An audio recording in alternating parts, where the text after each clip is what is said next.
Well, hello, this is Peter Combs from Bidamount.com and P.O. Combs Asian Art in Gloucester, Massachusetts, and today is Friday, May 22nd, and I'm happy to say it's a balmy 75, 80 degrees here today. Took a little time off this week and went up to the mountains in New Hampshire just to get out of Massachusetts, get a little break, spent some time up there. It was very nice, beautiful weather. And we did answer replies from up there, and some of the folks here are working from home, took care of some of them on the inquiry pages, so it's getting there. All right. Now, a couple of things I wanted to mention was that a few lots closed this past week on the global member pages that I wanted to mention in case you missed it. One of them were some pretty good buys. For example, this was a nice Swato Ming period plate that was for sale at Tremont Auctions. The sale was actually held here in Massachusetts, and it was a very reasonable buy. This was a nice basin, went for just $400 and was in good shape. That was a good buy for someone. And I happen to know the people at Tremont. I know them both very well. Jimmy Callahan, some of you might know, who was on Roadshow for a number of years, and his partner Brett Downer, who I've known for 30 years. And they had some pretty good buys if you're a dealer or a collector. And then they had this. This was a fairly rare thing. This was a bronze, a Ming Dynasty bronze of Chen Wu that they came up with, but it was enormous. I hope you noticed this. This was almost 2 feet tall.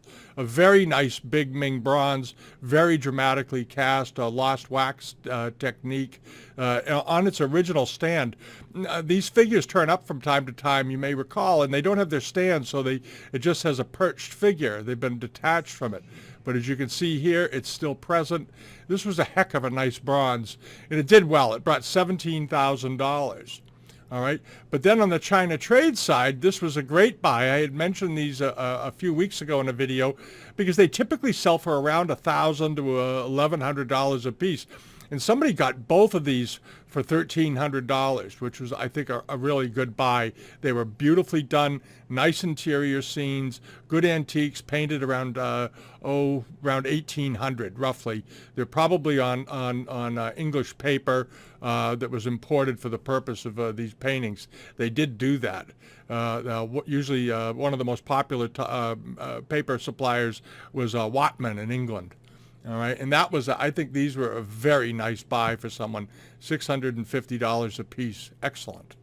And then on to this. We had talked about this. I pointed this out a couple of times because I thought it was a very nice, rare export piece of a side wheeler tea caddy. Very unusual form, and I thought the estimate was more than reasonable. And apparently everybody else did as well. It ended up selling for $4,750. But this is a rare form. In China trade, you see you don't see many variant forms for tea caddies. It had the traditional Chinese export lacquer decoration on it, but the shape was just wild because there were side paddle ships, side wheelers in Hong Kong and in China at this time in the second half of the 19th century. And obviously somebody decided to do it. It may have been done for the owner of the boat as well. All right. Now, a couple of other things quickly we'll go through. There are a couple of sales ending in the next 4 days to 10 days on live auctioneers that we'll get to. They're all on the global pages. But one of the things I wanted to point out, this sale isn't for about a month, but it's a set of Misugi books on the Topkapi Museum and the Artable Shrine. This is a very nice set of books, 3 volumes. It was published in 1981, which is when I bought my set. And I've used it many, many times. It's got tipped-in color plates, full of good information, and it really shows how much was exported from China into the Middle East and is now in their museums. And the photographs, there's some good early photographs in here. It's well worth owning if you don't own it. I think it'll do better than its estimate, but we'll see. But if you can buy it for $400 to $600, it is a steal because it's a useful book and has good writing in it. It's worth looking at. And the other thing that ends in 10 days is this sale. This is Veilinghuis de Jager in the Netherlands. He's got a good sale up. Nice export pieces, things like this. This beautiful Yongchen period serpent handle teapot or coffee pot. But I love the serpent on this. This isn't really a dragon, it's a serpent. And nice quality. It's got a little repair. It looks like maybe on a handle. Get a condition report. That may just be the enameling. Worth looking into. Estimates reasonable, 750 to 1,500 euros. And this sale is also at Heineman's. I wanted to just show this because I think this is a lovely piece of silk. Apricot ground in very, very nice condition. $3,000 to $4,000 estimate, but a beautiful example. They have it dated as 19th century. I think it might be a little bit older based on the quality of the work, but get some additional photos. It is a beautiful, beautiful example and in very good condition. It's about 3 feet tall. It's a pretty big silk. Nice object. And then Rob Michael's sale starts on Tuesday. This is his 2-day sale. We did a video on a couple of weeks ago. We did a blog on it. Good looking auction. We've had a lot of inquiries through the inquiry program about it. On the preview assistance side, people asking about the various Chinese pieces and Japanese pieces in the sale. I think Rob's got a pretty good sale coming. I think he's going to do well with it. All right, and over here are just some of his items. They're both his things are on Live Auctioneers and Invaluable. All right, and then over on, this is Wählinghuis Jäger again. I wanted to show this. If you're a Japanese imari or Arita collector, you want to check this out. This is a double-handle 3-spout coffee pot or chocolate pot. It's got some a repair, I think, to the top up here, it looks like, on the upper section right there. But I think overall it's probably in pretty good shape. And this is an early piece. This is an early 1800s, mid to late 1700s rather, not 1800s, 1700s example. Rare form, good thing. And then this is also on Wählinghuis. This is just a really nice late Qing, to me, teapot, a Yixing teapot with an inscription, nice looking Fu Lion on top if you're a Yixing buyer, and has that rather unusual openwork cash symbol base on it. Nice example. The estimate is very reasonable, the 200 to 400 euros, but it's a dandy little teapot. So check that out. If you haven't subscribed yet to the global pages, you're gonna, and you're thinking about it, you're gonna find things like this on there and the things we've just shown, because because on it we can pick from a much bigger market, obviously, than just on eBay and CATAWIKI as we do in the newsletter page, which we find a lot of things, but. On Live Auctioneers and Valuable, there are thousands and tens of thousands of things on there. It's got to all be filtered out, but good things. All right, good things, and some relative bargains. It gives you a bigger. I always say leave a bid, and if you're using the global pages and letting us help filter it down for you, it gives you the chance to leave lots of bids places, even if they're crazy low bids, because sometimes you get things that are real bargains, and it does happen. It happens. I had somebody the other day emailed me. He bought 6 things at assorted auctions that we had on the pages, and he paid half the estimate. He really got good buys. All right, I was very happy for him. All right, now, and if you enjoy the videos, leave us a thumbs up. We love getting thumbs ups. It helps our logarithm. And subscribe to us here on YouTube. And, obviously come over to Bidamount.com and use the various pages and information we offer, the forum page and all that sort of thing, too. All right, now, over to CATAWIKI, things that happen on CATAWIKI. I wanted to clarify something. Last week I had this image in the wrong place, and I mentioned that this Shibayama piece went for about, I think it was $900. I thought it was a very good buy. Well, it hadn't closed. When we were setting up the screens, we got the image in the wrong place. This didn't close for a few more days. It still sold for, I think, pretty reasonably, but it ended up selling for 2,000 euros. At the time when we talked about it last week, it was at 900 euros. I said, gee, that was a great buy. It was a really good buy. And it hadn't closed. So, but still, even at 2,000 euros, I don't think that was an overpayment for that at all. This was a really, really fine example. Really good. Lovely. And this was sold last week over on CATAWIKI as well. Very pretty Famille Rose. 19th century, mid-19th century or so pot. Love the dancing guanyin flowing out of the lotus blossom. beautifully done, and I like the wreaths. And a similar vase to this was on eBay a while ago. Maybe the same one. Maybe it didn't get paid for, and they decided to put it on CATAWIKI. I don't know. But boy, it looked awfully similar. And some of you I know will recognize it. And it went for just 425 euros with a 600 to 800 euro estimate. And this was unreserved. All right. As I've said a bunch of times, we're picking things off of CATAWIKI much more heavily towards the things that are unreserved because we've gotten emails from people who are frustrated with fighting those reserves all the time.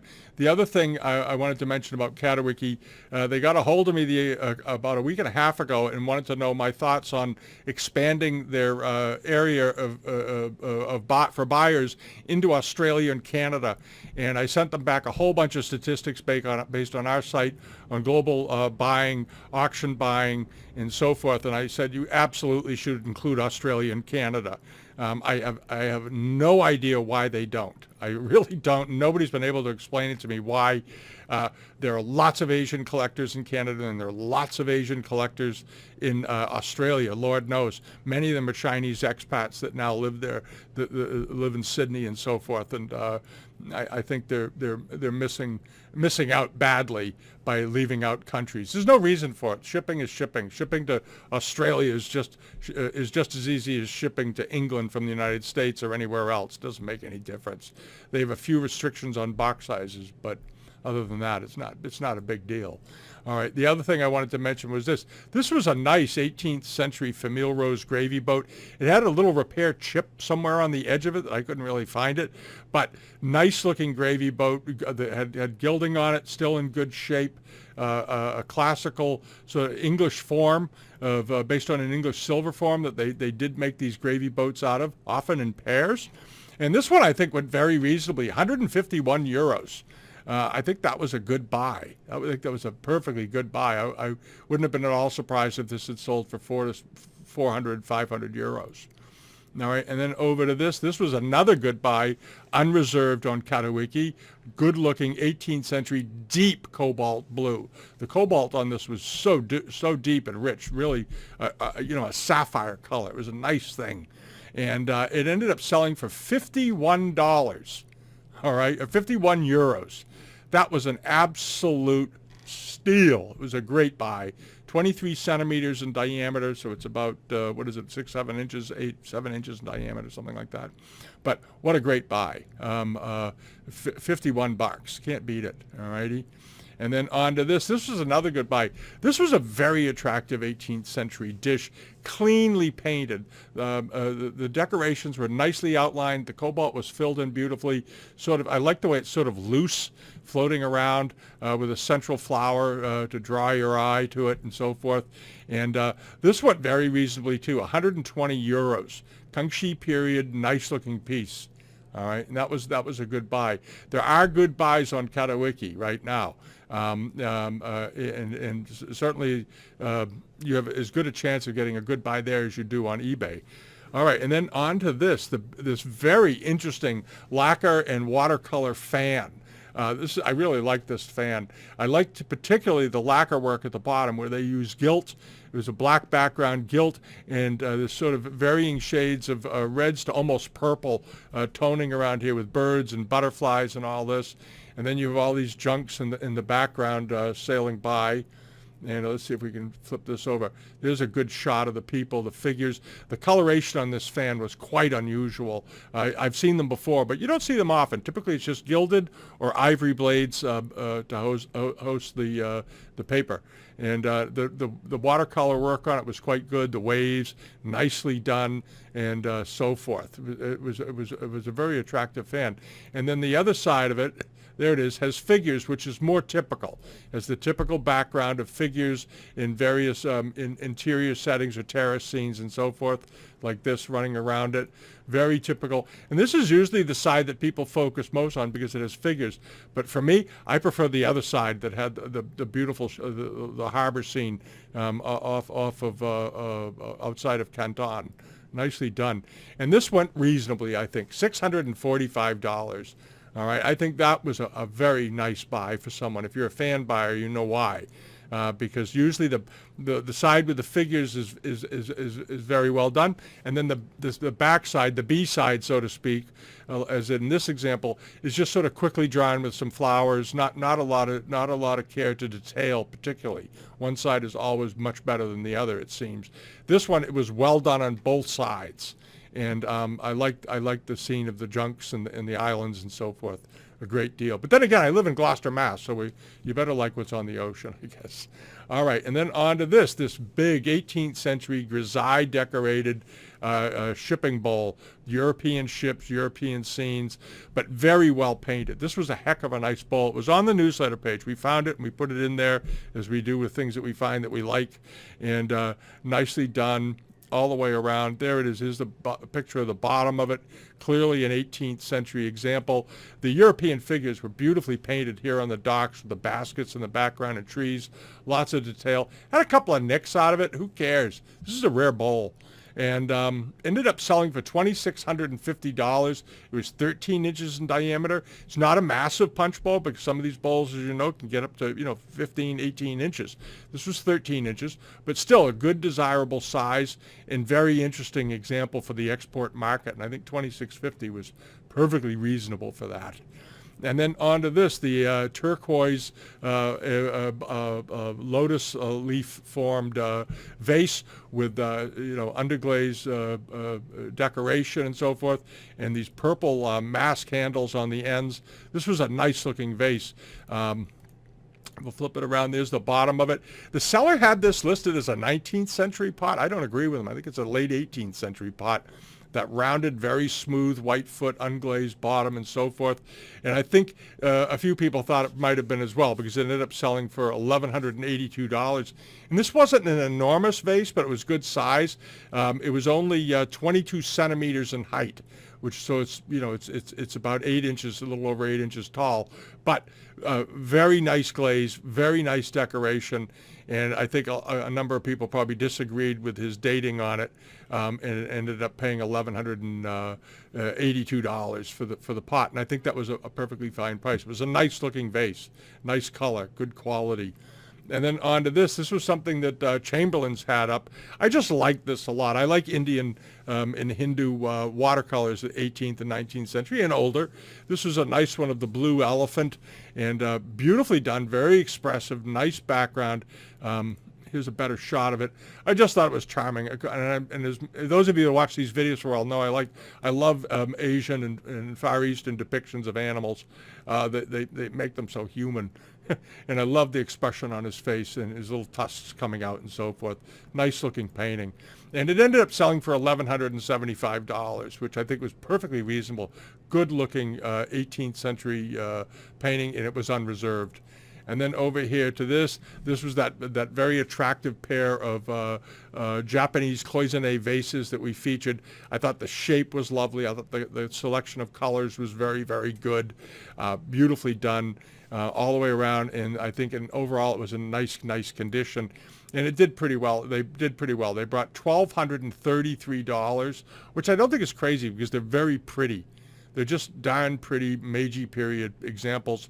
And how tall were these? I forgot. Yeah, they're about a foot tall. Okay. Yeah, 12 inches tall, but very handsome, very lovely. And then onto this, Josh also had this up, a picture of an immortal pointing towards the script. The script you can't read, but this is an old painting on a lapis background. Lapis powder probably was used to color this until they get that deep blue. But nicely done, ink drawing, holding his prayer beads and so forth. He's pointing at some script over here, some sort of instructional poem, no doubt. This may have come out of an album. Not sure, because I can't see the rest of it, but it was a very good painting. And it ended up selling for $1,913, but very subtle and elegant to look at. Really nice. And he also had the seated Ming figure. As I said before on that other one, they often don't have their full stands. This one has a little bit of a rock he was sitting on. Late Ming, good quality, and in the end it did pretty well. It brought $1,310, but these are typically not very big. This thing wasn't 22 inches like the one we saw at the beginning. It was about half that size, about 12 inches. All right, and didn't have the wild, very detailed lost wax casting, though it was gilded. All right, and then on to this, the Felwa decorated Hu-form vase with elephant handles. This was not a really, really old example. It was late 19th, early Republic period, somewhere in there, late Qing, early Republic, but good quality decoration all the way around. The flower and relief work, the shading of the colors is very nicely controlled. Here's a view of the top. Pretty typical of those, that sort of slightly bluish white glaze over it. And here's a picture of the bottom. Flat foot, a bit of iron oxide showing through, a little bit dirty. This has obviously been made into a table lamp. Must have been pretty. I'm kind of surprised they de-lamped it. And here's a shot of the side with that iron oxide line running along it.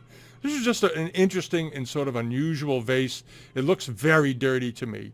I think that whoever buys it, you could very safely give this a nice cleaning with a little easy off, and it will glow. The color it'll pull the dirt that's hard to see that's in the glaze. It's just worn in there from 100 years. Get it out of there. Yeah, and I think it sold very reasonably, $318. I just thought this was a nice, solid example. I like monochromes, and I like Fawad decorated pieces, so very nice.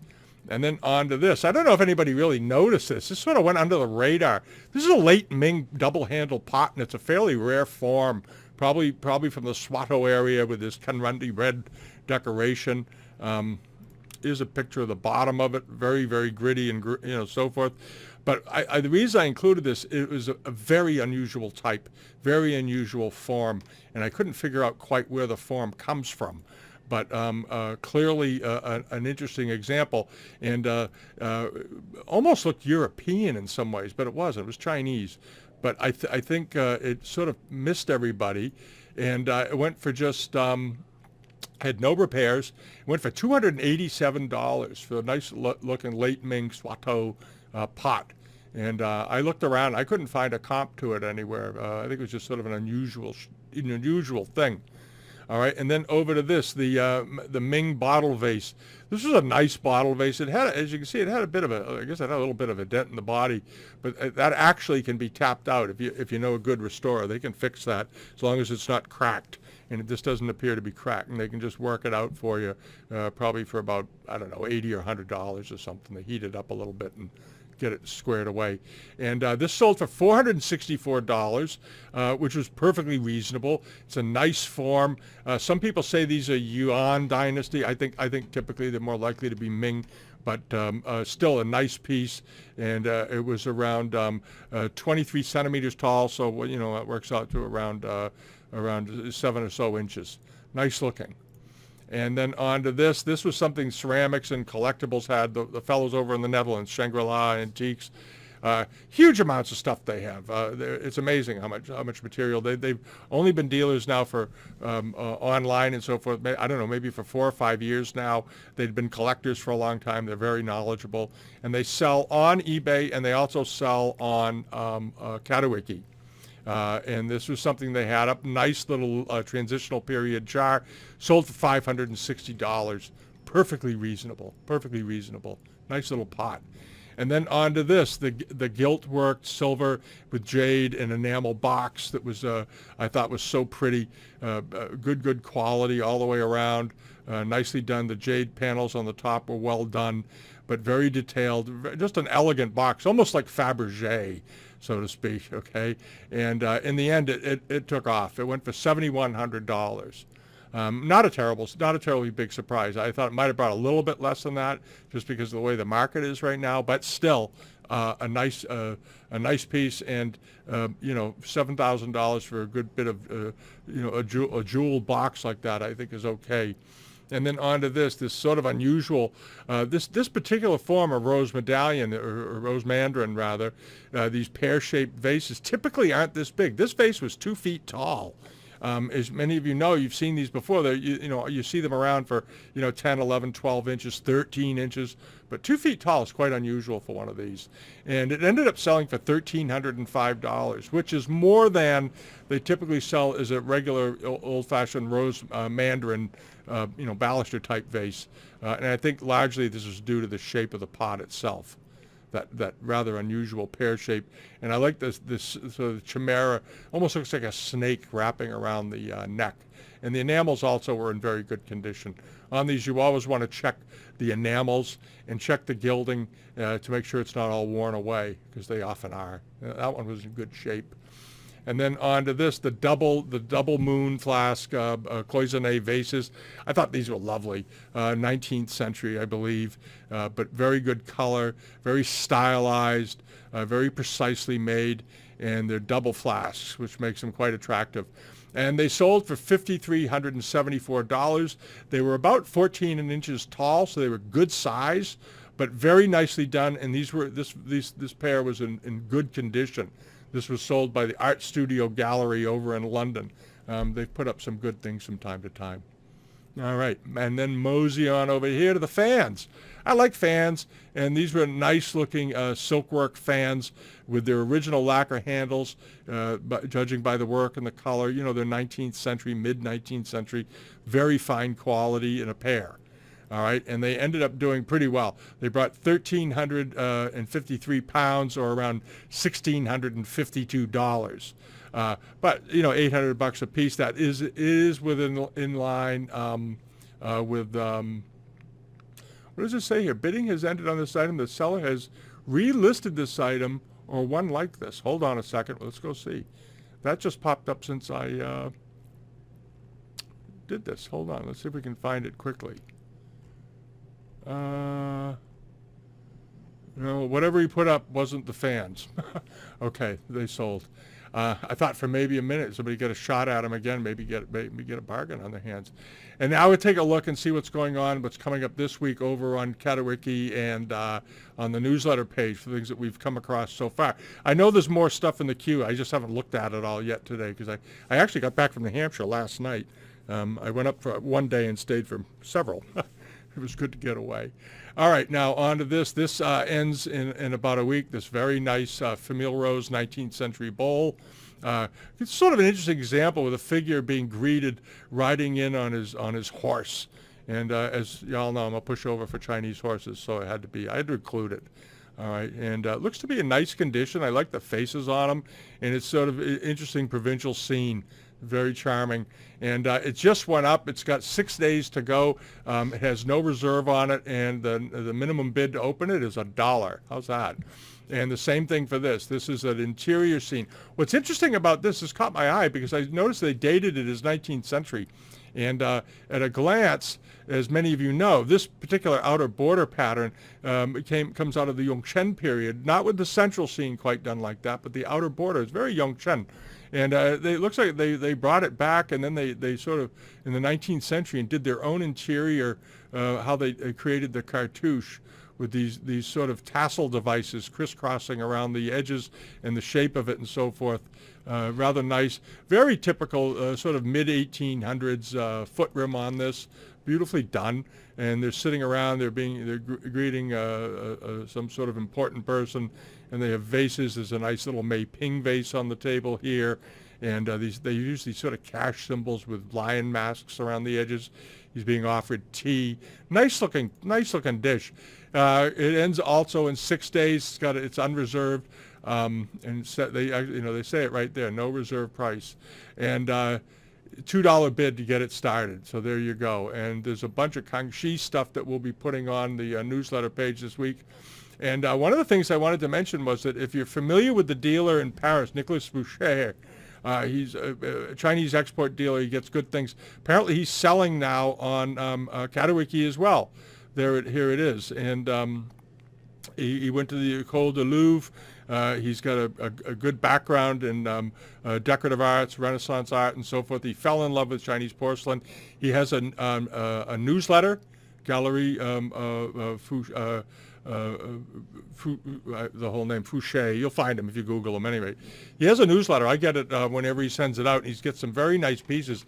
And his selling prices, his retail prices, I checked a couple of them. Very reasonable. This is a guy you can do business with if you're a collector, and he has beautiful, beautiful examples. I suspect he gets them at the sales at the Drouot or somewhere around Paris and here and there, and nice looking thing. So you want to check that out. And this is something he's got up on CATAWIKI. Very nice Kangxi cup with precious objects running around it. But he's a dealer. If you're an 18th century porcelain buyer and you don't know Nicholas, you want to check it out. All right. I'll put something. Maybe I'll put a box on the Bidamount site. Link you over to him so you can find him more easily. He's a nice guy. So forth. And then on to this. This is that Kangxi Dragon Bowl with a Chanhua mark on it. It is Kangxi. It's very nicely done. It's getting a lot of attention because it's just sort of elegant, quiet, and pretty. Closes on Sunday. It's up to $2,600. I suspect it's got probably another $1,500 to $2,000 to go. But we'll see. We'll see how it is. You don't know these days with any of this stuff. And then this is one of the two. There's two of these Guangzhou plates that are up. It's a fairly well-known pattern. It's not an imperial piece, but it is mark and period, nicely painted. It's up to $330. I suspect it'll bring $800 to $1,200 when it's all said and done. And let's see here. This just went up from our friend Will over in England. Put this up. He put a few things up last night. His username is Godrevy, William Martindale Antiques. He sells jewelry and Chinese stuff. He started out doing mostly just Chinese stuff, and he founded a very, very successful Facebook page. And this is something that he's got up. He's dating it as, he's pretty good on dating things. I don't question him too much. 18th century, sounds about right. Bronze. Obviously, it had been polished a little bit after it was made, which was not unusual. And it has 9 days to go. It'll be on the newsletter page. Good looking example, though. I like the handles on it. And right now it's just up to $27. It just got started last night, it looks like. So we'll see how that does. And then this is something that might slip under the radar. We will have it on the newsletter page. The dealer is just calling it vintage Chinese antique plate. Talk about no description. All right, flip it over. It's a Kangxi dish. Nice looking Kangxi plate with the sort of apocryphal square seal mark in the back. Nicely decorated. The seller evidently doesn't know what it is, but this is a good looking dish, and it's certainly, it may end up getting to where it should be, but let's see, product in mail condition. Had hairlines, tiny chip, check photo. Okay, it's got a little hairline in it. But still, nice deep dark blue cobalt Kangxi dish, and you might be able to grab that at a very reasonable price. All right, and then on to this. This is cool. This is a lacquered cricket cage, and it's got a little door in it. I love this thing. This is great. All right, this is Mark Wahlberg, not the actor. He's the dealer. I believe he's in Pennsylvania, Sunbury, Pennsylvania, as I recall. He's been around forever. He's been a long-time Asian dealer. He knows a lot about Japanese and Chinese stuff. Very knowledgeable. But this is a beautiful example. I really love the lacquer on it. It hasn't all been rubbed off. I like the Fu lines sitting on the lotus pad on the top of it. Here's the bottom of it. The lacquer is all in good shape. A couple of, extremely irrelevant minor chips out of the bottom. And here's another shot of it. If you like cool tabletop items, this is pretty good. It's got 7 days to go. It's got one bid. I don't think paying $300 or $400 for that is unreasonable. That's a good, nice little piece of almost like Chinese okimono. All right. And that's about it for the week. We're working on some new things for the site. I'm going to get back to it. Like I said, I goofed off a little bit this week because I just needed to get out of Dodge and relax up in the mountains, which I did. It was very nice. And we'll be putting this stuff on the site and letting you know about it as we move along. And if you enjoy the videos, give us a thumbs up. Come over to Bidamount.com and subscribe to the newsletter page for the eBay selections we find each week and the CATAWIKI selections. It's free, doesn't cost anything. And if you want to join the global member pages, please do. A lot of people have. I hadn't really been keeping track of how many people have joined it because I've been sort of tied up with things, and hundreds and hundreds of people. And I've been hearing from them, so it's nice. It's good to hear from everybody. I enjoy it. And I don't always get to reply as much as I'd like because we're a little bit stretched out on time lately, but I appreciate it all very much. All right. Listen, Memorial Day weekend. Have a great weekend. Get your flowers planted. Get stuff done. And enjoy your family. Have a cookout. Do whatever you can. And get the fresh air and sunshine. The beaches here just opened today, as a matter of fact, here in Gloucester. They're all opening up, and I'm very happy to see that our kids are going. Our college-age students are going off to the beaches. Well, actually, they're already at the beaches at the time I'm recording this. It's almost noon. All right. Have a great weekend, and we'll see you next week. All right. Thank you. Bye-bye.